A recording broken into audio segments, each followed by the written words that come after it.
What's up? Welcome back to my channel, or to my channel if you're new here. Hello. So today's video is going to be another true crime video, but this one's actually going to be a solved case, and oh my god, this case is unreal. And the whole time that I was researching this case, I could not believe the more and more that I read on it. So I'm really excited to share this case with you guys and hear your guys' thoughts and opinions on it. So I'm going to keep the intro short and sweet, and we're just going to jump into today's case. Today's case is going to be on a girl named Mary Vincent, and this case actually takes place in 1978. So the times were a little different, keep that in mind.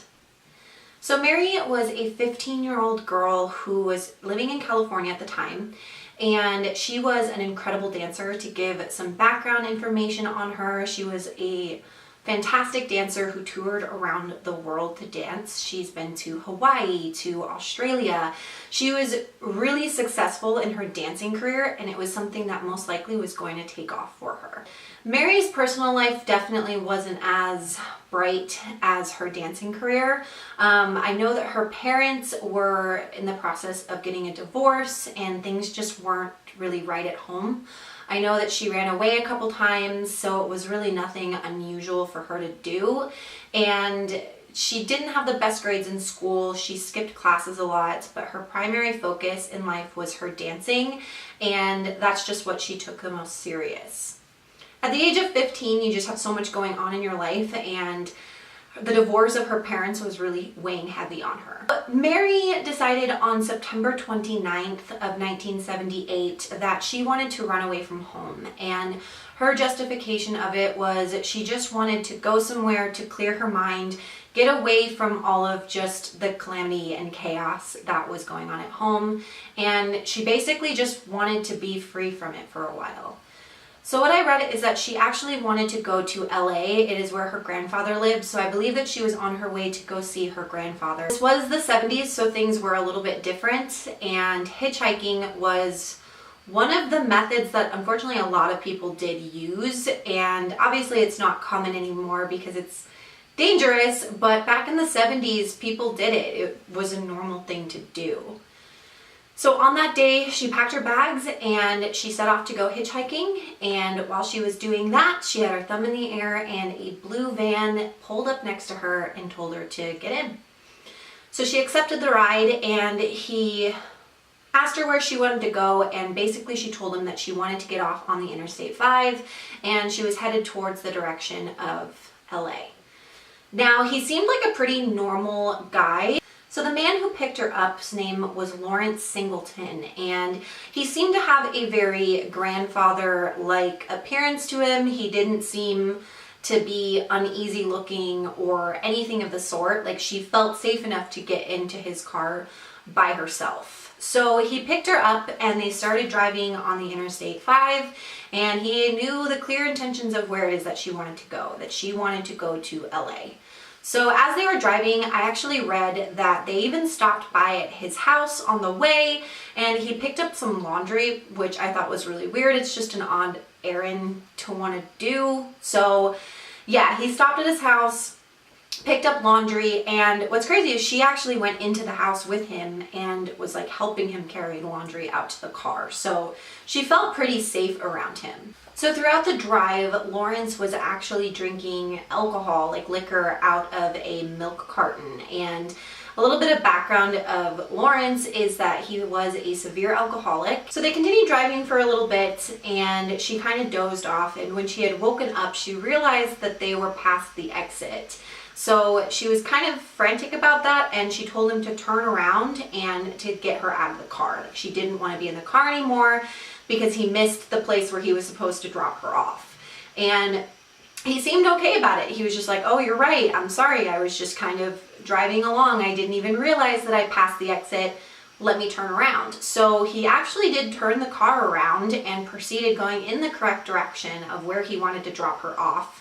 And before he dropped her off, he was just like, hold on a second, I need to pull over, and he needed to use the restroom. Out of the car and started to urinate, and she jumped out of the car just to get some fresh air at this point, and she was just standing there, and Lawrence had snuck up from behind her with a hammer and hit her in the back of the head, knocking her out basically. So he picked her body up and basically told her that if she was going to run, she was basically going to die. And he picked her up, put her in the back of his van, bound her hands, tied both of her legs. After he put her in the back of the car, he tied her up and he raped and sodomized her. Now, he told her that if she just would cooperate with him and listen to what he wanted from her, that he would let her free.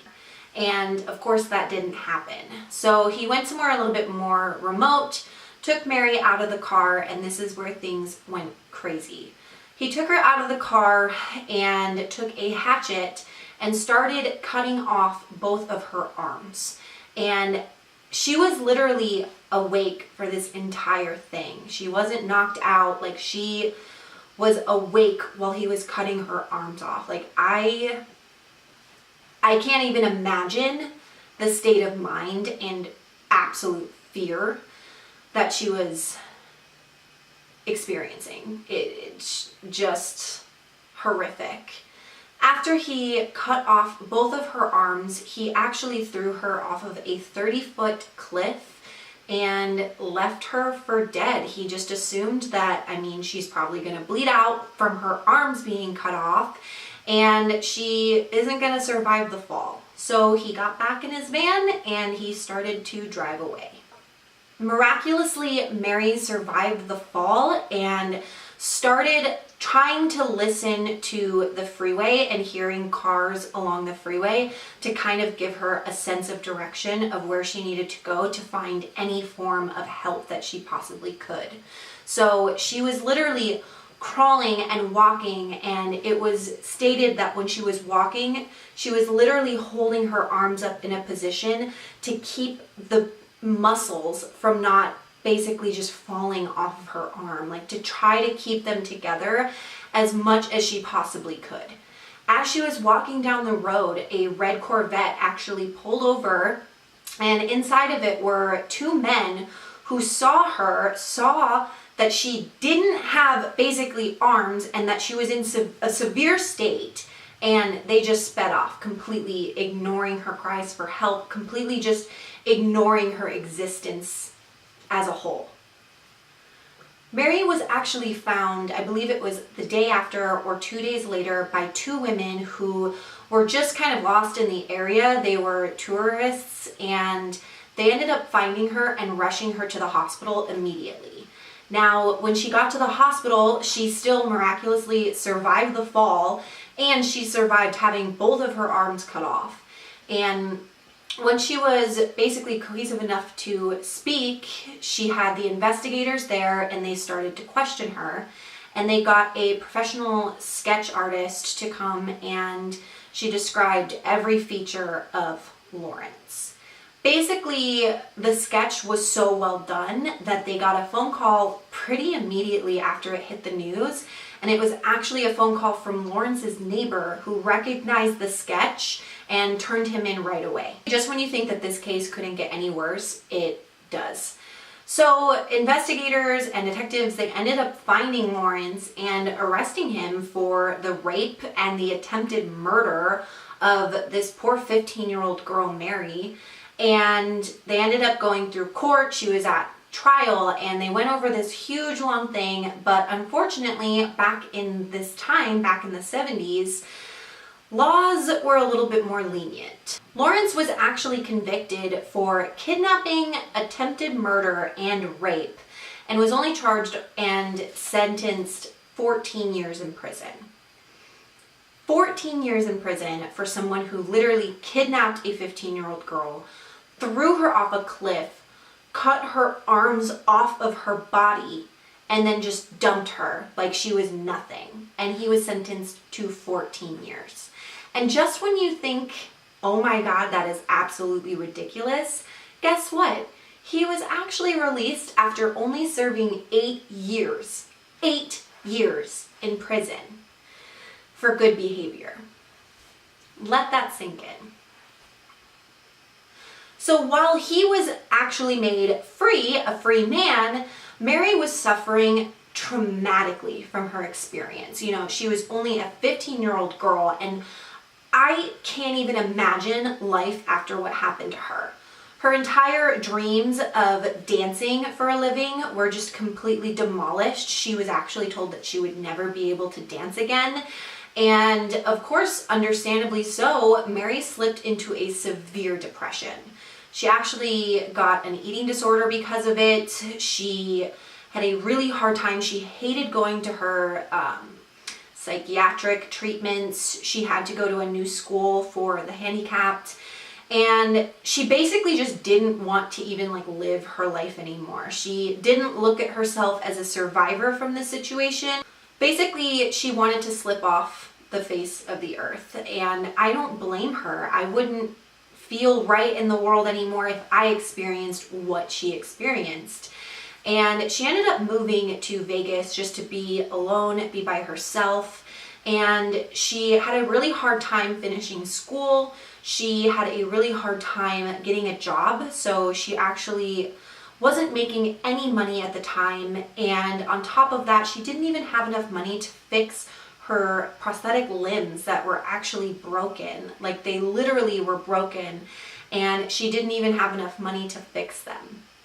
Because she didn't have enough money for any of this, she actually had to file bankruptcy because she didn't work, she couldn't do anything, and she was just extremely depressed.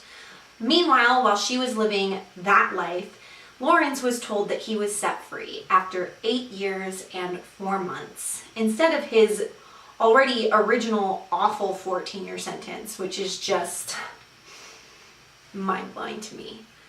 But again, when you think that this case cannot get any worse, it does, which is just, again, mind-blowing to me. Before his release, he had a psychiatric evaluation just to see if he was, right to go back into the real world, and get this, he wasn't. His psych eval read, and I'm going to read this word for word for you guys.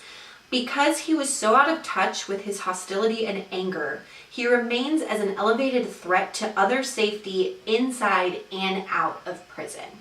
So he didn't even pass his psych evaluation, yet he was still released as a free man after serving 8 years and 4 months for the attempted murder and rape of 15-year-old Mary Vincent. So when Lawrence was in prison, he was actually writing letters to Mary's lawyer, basically telling her that he was going to kill her when he was out, and she truly thought that when this man was released, he was going to finish her off. And can you imagine being in Mary's state of mind where she has been trying to cope with this new horrific life? She lost all of her dreams, all of her passions, and to know that this man was released back, even though he didn't pass his psych evaluation, and he was sending death threats to her lawyer. But he was released.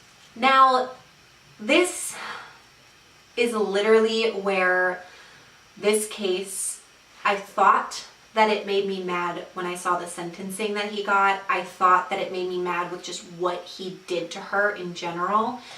But what happens after this, after his release, shows how the justice was so awful in this case. Just a couple years after his release from prison, he actually moved back to Tampa Bay, Florida, where he was originally from, and a witness actually saw Lawrence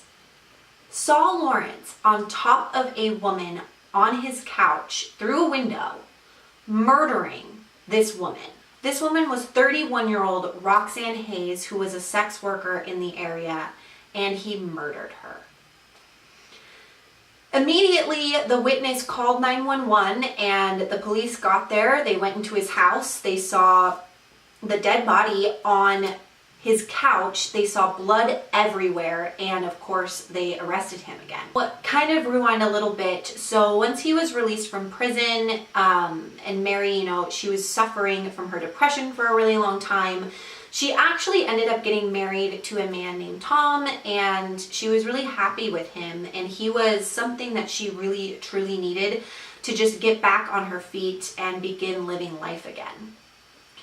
Mary ended up getting married, and she ended up having 2 sons with him, and Tom was basically her full-on support system. He was there for her through all of her healing just through all of her mental and physical emotions that she went through throughout this entire experience. And he really pushed her to try to see herself as a survivor, to be strong and know that she survived for a reason. And he actually encouraged her to become an advocate for young kids who are either, thinking of running away or hitchhiking somewhere, or just people who are survivors of a horrific incident. She actually became an advocate for that, and she slowly became this strong, just amazing woman who was willing to go out into the public and speak to kids and speak to people about her experience and help people who are going through their experiences of their own. So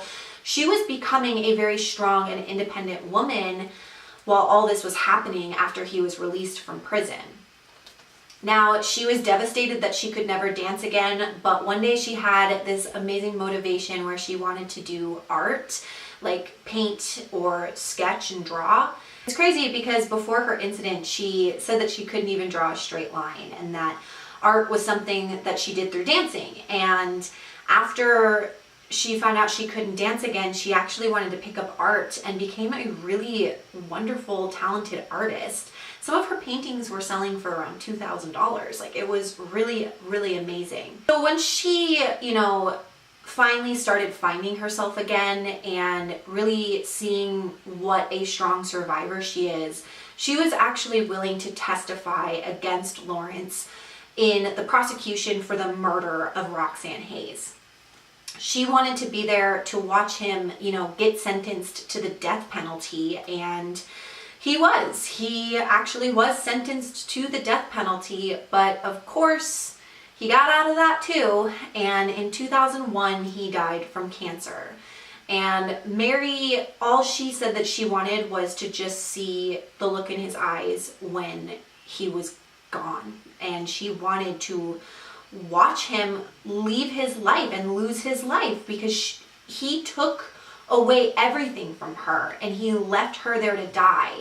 And she just still feels like to this day that she never got the justice that she deserved for this case. It's just absolutely crazy to me that this man, who was clearly already like a dysfunctional man, he was an alcoholic, like didn't have a good track record, and clearly like left her there to die and was sentenced to 14 years, which was already just absolutely mind-blowing. And the fact that he got out for good behavior, when his psych evaluation said that he was not ready to be released. Like, the psych evaluation said he wasn't even safe to people in prison, nonetheless safe enough to go out and be released into the real world.